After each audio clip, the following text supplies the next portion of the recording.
Mr. Speaker, yesterday I was in Grand Bank, Newfoundland, and I met a gentleman named Edgar.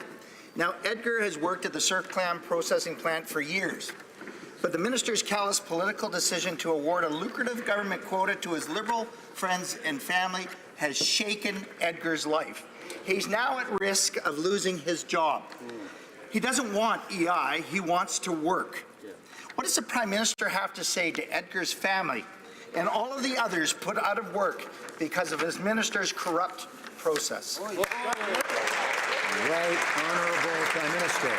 Mr. Speaker, the Conservative habit of pitting Canadians against Indigenous Canadians is quite frankly disgusting.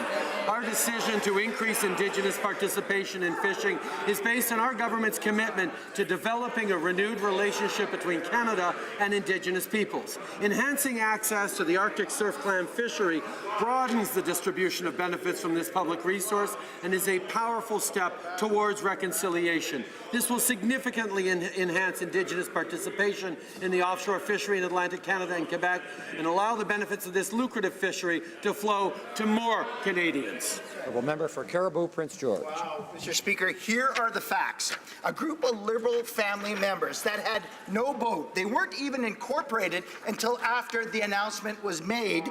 They didn't have any First Nation partners. As a matter of fact, their bid had multiple placeholders in place. And they still secured a lucrative government quota worth hundreds of millions of dollars without meeting critical bid criteria. Will the Prime Minister do the right thing, restart the process, and ensure his minister is recused from it so we can have an honest outcome? Right, Honourable Prime Minister. Mr. Speaker, on March 8, 2018, Chief Aaron Salk issued a statement identifying the partners comprising the Five Nations Clam Company.